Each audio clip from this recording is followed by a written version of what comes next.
Alright, ano tayo ng kuan? Mag-harvest tayo ng talong. Yan. Unang harvest ng talong para lumaki yung kasunod. Yan. Kasi pag hindi mo tanggalin itong unang bunga, matagal lumaki ang bunga sa taas, yung susunod na bunga. Kaya kailangan tanggalan lahat.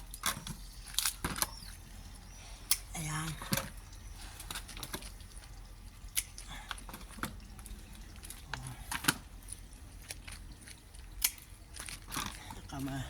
Kamainos na naman ng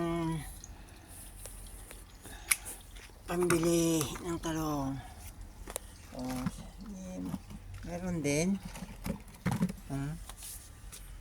unang harvest.